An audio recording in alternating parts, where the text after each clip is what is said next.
Halo Sobat JPW, kembali bertemu dengan saya Tito.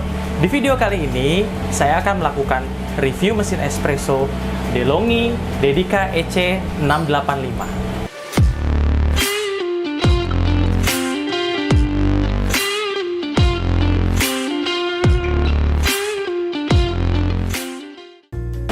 Setelah review saya sebelumnya untuk DeLonghi ECP3121, di video ini saya akan melanjutkan. Nah, karena kami JPW Indonesia sudah ada kerjasama dengan distributor resminya DeLonghi, kita akan melanjutkan untuk review mesin kedua. Nah, review mesin ini adalah DeLonghi Dedica EC685. Kalau Sobat JPW lihat di sini, power yang dibutuhkan juga cukup kecil ya. Di sini 1300 watt dan tampilan mesinnya sih minimalis. Gitu. Dan dia biasanya nanti akan dipasangkan dengan grindernya nih yang sebelah sini nih. Nah, cuma ini grinder belum kita kalibrasi, jadi kita akan pakai grinder yang memang kita pasangkan di paketan ini nih. Ini mulai dari 4 jutaan untuk mesinnya aja. Lalu kalau mau paket mesinnya ada di 5,6999 ya. Nah, di 5,7. Nah, apa sih bedanya mesin ini dengan DeLonghi ECP3121? Nah, kalau 3121 semuanya kita mainkannya manual. Jadi cetek sana, cetek sini untuk on atau off-nya. Untuk berubah brew sama steam-nya juga kita pindahin di sini. Nah, ini kayak kalau kita cek hanya pindahin switch kiri kanan knob aja ya. Nah, kalau di sini untuk Dedica EC685 ini lebih ke otomatis. Nah, tapi otomatiknya di sini lebih ke timer dan bisa disetting gitu. Dan mesin ini juga sudah punya auto sleep ya. Kita tadi udah brew sekitar 2 atau 3 shoot ya hari ini, dan dia lihat di sini sama sekali nggak ngitung daya listriknya karena memang dia lagi standby nih, berarti dia nggak pakai daya listrik sama sekali, cuma 0,1 watt. Nah, kita review dulu nih, mesin ini sebetulnya nggak jauh beda. Dia pakai portanya sama persis dengan yang kemarin. Nah, portanya sama pressurized porta. Sudah dijelaskan maksudnya pressurized porta, berarti di shower screen-nya dia akan diekstrak dulu, lalu dia akan ngumpul dulu di sini. Nah, setelah ngumpul di pressurized porta, kita buka ya. Nah, dia akan keluar dari satu titik ini. Nah, ketika keluar satu titik ini, dia akan turun ke portanya, dia akan dibagi ke kiri dan ke kanan. Seperti itu sih simpelnya. Dan ini tidak terlalu mementingkan kelurusan tamping, dan dia juga tidak bisa menggunakan bubuk kopi yang terlalu halus, karena kalau terlalu halus dia akan ketahan di pressurize-nya dan dia akan benar-benar ngedrip.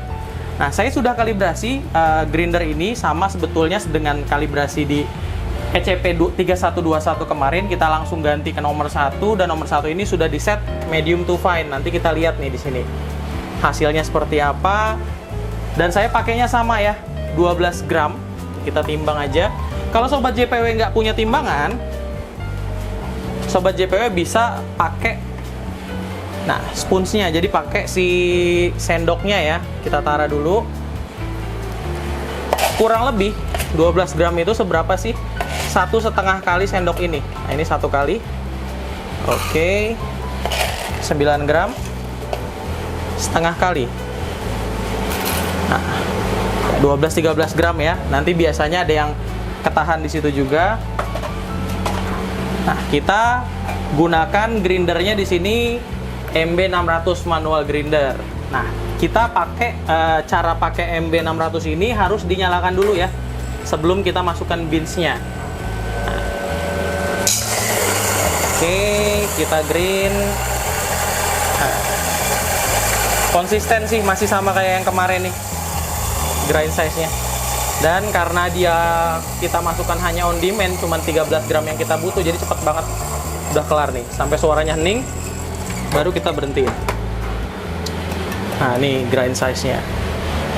Ini lebih ke medium to fine. Dibilang fine banget, dibilang halus banget. Buat espresso juga nggak halus-halus banget ya. Nah, kita langsung buat aja. Kita taruh ya bubuknya ya. Udah ditara sebelumnya pasti. Nah, tuh kelihatan kan nggak terlalu halus karena masih banyak kulit arinya, masih ada putih-putihnya ya. Itu tandanya dia tidak benar-benar super fine. Kapasitasnya sama, mirip-mirip sama yang kemarin sebetulnya. Di 12 gram ini biar enak diratain dulu. Biar nggak luber. Masih ada nih. 2 gram lagi. Jadi kalau pakai mesin kelas rumahan, kita harus sabar-sabar ya. Jadi nggak yang bisa benar-benar masih 11, ratain lagi dikit. Sisa dikit tuh, pas 12. Nah, 12 nih ya. Untuk tampingnya juga, kan dia udah dapet nih dari bawaan mesinnya. Tapi sebelum ditamping, kita perlu benar-benar distribut dulu nih, biar semuanya rata dan bersih ya.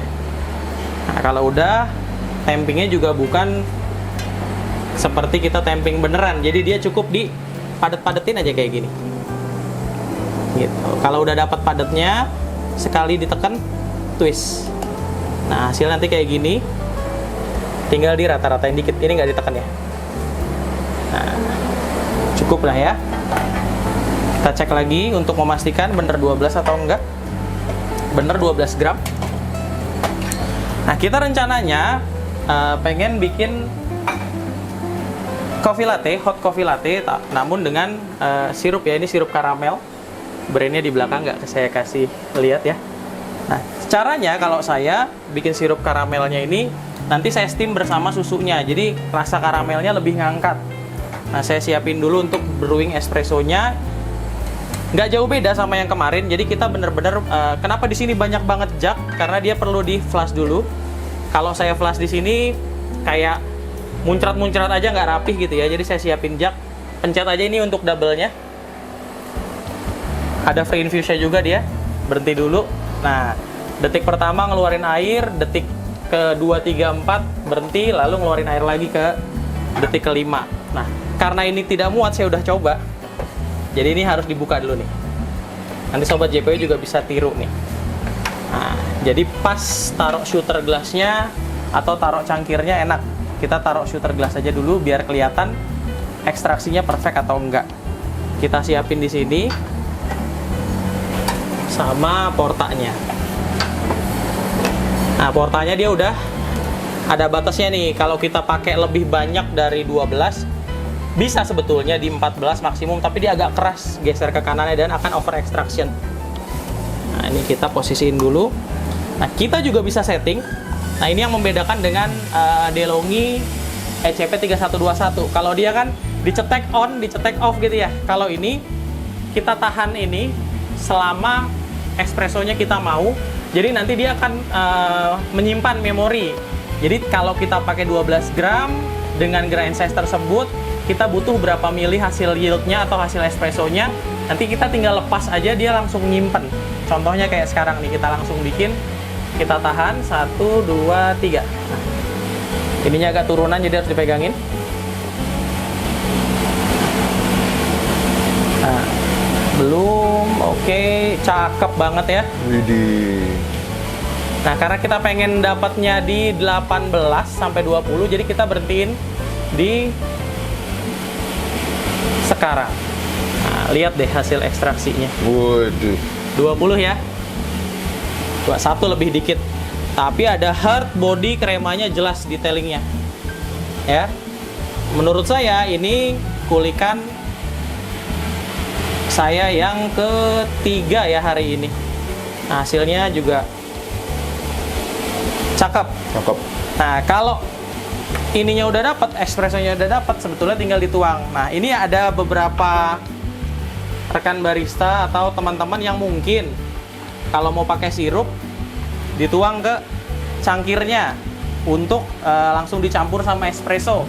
Boleh-boleh aja, nggak masalah. Tapi kalau saya lebih suka si sirup ini saya gabung dengan rasio susu supaya nanti sirup ini ke steam dan rasanya akan lebih manis, jadi akan makin caramelize. Nah, ini saya langsung taruh di sini aja espressonya.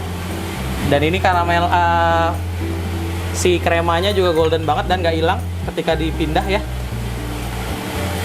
Ini portanya nggak dikeluarin nggak apa-apa, ini ntar dikomplain lagi nih. Kalau kita mau jualan buat berikutnya, portanya dikeluarin jelas. Iya. Jadi kalau saya biasanya saya setup dulu sampai menu saya selesai. Begitu menu saya selesai, customer udah dapat menunya, baru saya keluarin. Ya, Kalau buru-buru keluarin nanti gimana gitu kalau kecepetan ya kan keluarinnya. Gitu, tapi ini pasti dikeluarin nanti. Iyalah, netizen nggak paham aja, biarin nggak apa-apa. Kita masukin biasanya 15 mili untuk si flavor. Nah, ini juga kemarin saya bahas, cuma untuk minuman dingin biasanya. Nah, ini untuk minuman panas juga saya samain. Saya bikin 15 mili karena pengen lebih berasa si karamelnya, berarti 10 karamel. Ini nggak mutlak harus begini ya. Ya, ini Tapi sangkanya ini SOP-nya JPW ya. ini Jadi, SOP-nya JPW. 10 milinya karamel, 5 milinya gula aren. Jadi semua SOP yang kita share di video ini memang udah berdasarkan pengalaman kita udah eksperimen, kita udah bertahun-tahun gitu ya, coba. Nah, metode ini memang menurut kita Yang paling sesuai menurut JPW. Menurut JPW. Kalau sobat JPW punya hitungan lain, punya hitungan rasio lain, punya cara lain ya baik-baik nggak aja. apa, pakai aja. Nah, ini gula arennya pakai 5 ya, jadi 15 totalnya. Susunya, saya tadi udah sempat coba untuk cangkir ini pakai 160. Nah, kita pakai susu standar aja. Susu sejuta umat.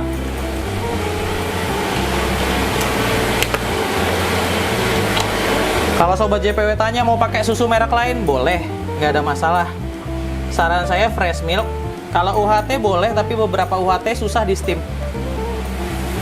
Akan mempersulit sobat JPW nanti untuk bikin foam. Nah, Cuman kalau dicampur kayak gini lo berarti harus cuci jaknya terus dong ya. Dibilas sih sebenarnya pakai jak rinser nggak ada masalah.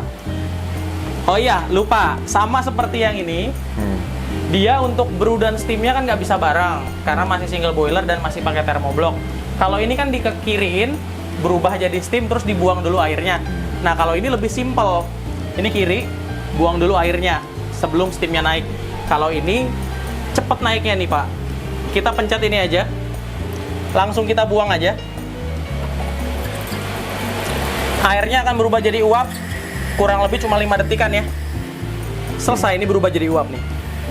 Nah, kalau udah jadi uap, karena saya pengen bikin art, ini saya copot seperti kemarin. Putar ke kanan, tarik. Nah, posisinya mirip-mirip sama yang kemarin, bedanya ini agak panjang sedikit. Di flash dulu juga. Oke, sampai sekiranya steamnya udah cukup powernya. Nah, saya rasa udah cukup. Udah stabil. Sama ini perlu hati-hati, ini kelihatan netes ya. Jadi karena ini lebih panjang, dia ada sambungan nih di sebelah sini nih. Nah, kencengin dulu sambungannya biar nggak mental. Karena saya pernah bikin mental dia. Nah, sama steam aja. Kayak kita pakai mesin espresso standar. Nah, cuma powernya cukup baik ya. Kalau dibanding yang kemarin sih kencangan ini dikit ya. Nah, kelihatan kan? Dan kayaknya lebih simple dan lebih cepat panasnya juga dari yang kemarin. Apa feeling saya aja tuh? Kayaknya sih emang lebih cepat panas sih. Nah, ini tunggu kurang lebih steamnya ya 30 detikan lah. Kurang lebih. Nah, ini udah cukup panas. Matiin. Kalau nggak dicopot, hasilnya jadi cappuccino. Kalau dicopot, bisa jadi latte di flash. Makanya saya siapin banyak jak karena buat ngebuang kayak gini. Nah, hasilnya lumayan. Nah, agak sedikit lebih coklat karena ada gula arennya. Tapi nggak masalah. Kita coba ya buat latte art ya. Ini karamel latte.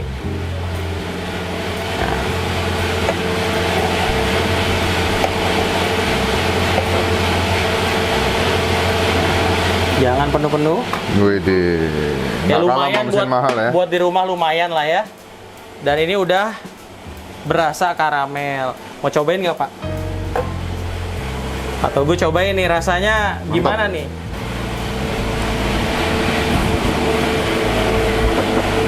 Gimana rasanya, Pak? Kemanisan nggak? Nah, pas. Pas ya? Jadi gini, ini gua disclaimer sedikit ya. Jadi untuk kalau sobat JPW mau bikin menu latte with flavor with sirup dengan metode tadi yang dicampur di jug, susu langsung di steam bareng dengan sirup dan gula aren, itu rasanya kelebihannya adalah ini bener-bener ngeblend jadi satu. Jadi kita itu kayak minum kopi yang memang udah manis, yang udah menjadi satu dengan flavornya. Jadi memang kayak kopi yang memang kopi dengan rasa karamel gitu loh. Nggak kayak kopi disirupin, nggak kayak kopi dikasih gula. Itu kelebihannya. Minusnya, ya, kalau kalian flavornya banyak, ya ini PR nih. Nyuci jugnya ini PR nanti nih. Ya, tapi kalau mau tinggal dibilas doang sih nggak ada masalah. Ya, tapi kalau flow-nya banyak, mau pakai metode biasa, bikin espresso dulu, kasih flavor atau kasih susu dulu baru tumpahin flavor, tumpahin gula aren juga nggak ada masalah. Jadi itu bebas-bebas saja. Tapi kalau mau coba metode ini, coba bedain rasanya, silakan dicoba ya. Ini rasanya enak banget, nggak kalah sama mesin yang profesional. Enak banget, gila. Oke. Dan mesin ini harganya under 10 juta, malah under 5 juta untuk mesinnya aja ya. Mana? Nah, untuk grinder juga sebetulnya Sobat JPW bebas sih mau pilih apa. Nanti kalau butuh advice mau pakai MB600 boleh. Mau tanya-tanya lagi, ada grinder yang lebih proper nggak? Ada yang lebih murah atau yang memang sesuai nggak sama spek yang kita butuhin? Karena grinder memang menurut saya harus lebih baik sih daripada mesinnya. Karena mesin standar grindernya bagus, jadinya bagus. Karena konsistensinya lebih ke grinder. Nah, saya rasa untuk mesin ini sih sesimpel itu aja ya. Dan dia langsung auto sleep lagi tuh. Kita cuman ngomong sebentar, ya 5 menitan lah ya. Itu langsung diem. Ini nggak ngitung. Langsung 0,2 watt ya. Dan portanya jangan lupa, nih kan udah selesai ya. Portanya dibuka nih. Nah, setelah customer dapat menunya. Jadi kalau customer udah dapat menunya, ya porta pasti dibuka. Siap untuk next order. Taruh di komplain lo tuh sama netizen lo tuh. Nggak masalah sih sebenarnya, tapi nggak apa-apa sih. Overall sebetulnya tujuan kita adalah sharing sih. Tujuan kita sharing, dan porta itu mau ditaruh ataupun enggak, atau langsung dicopot, sebenarnya itu masing-masing KP punya SOP ya. Tapi kalau saya, biasanya saya prepare sampai menunya selesai, baru saya copot. Terus ngerusak mesin nggak, ngerusak gasket nggak. Kalau terus-terusan di situ seharian, bahkan setelah dicuci, portanya kosong terus digantung, itu yang menurut saya ngerusak gasket gitu. Nah, saya rasa sih cukup. Tapi kalau ada barista yang sampai ngegantungin terus sampai closing mah nggak ada otaknya kayak itu barista. Nah, ya kan nggak sampai pulang juga, Pak. Artinya gini, kalau memang buat barista portanya itu lebih baik dibersihin terus digantung terus buat cepet lebih hangat ya, lebih stabil, itu boleh-boleh aja. Tapi kalau saya sebagai teknisi sih, si gasket akan lebih cepat rusak karena dia digantung, posisi gasket akan ketahan. Nah, ketahan. Jadi cepat melar ya. Nah, makin cepat standarnya tuh makin akan cepat lebih getas karena dia ketahan di posisi itu terus gitu. Tapi getasnya pun nggak cepet sih ya, 6 bulan ke atas lah. Ya bisa ya kan? gitu. Tapi dikit overall aja sih efeknya. lebih awetnya sih kalau saya, ya saya bersihin kayak gini nih. Nah, ini kan nggak saya gantung begini terus gitu. Yang penting menunya udah jadi ya kan. Nah, ini untuk review DeLonghi Dedica EC 685, nih wattnya cuma 1300-an. Nanti next kita bikin videonya buat bagaimana daya listrik yang digunakan dalam keseharian tuh habisnya berapa sih per harinya, nanti di next video ya. Oke, thank you ya udah nonton video kita kali ini. Jangan lupa untuk dukung terus channel YouTube JPW Indonesia dengan memberikan like dan subscribe. Terima kasih.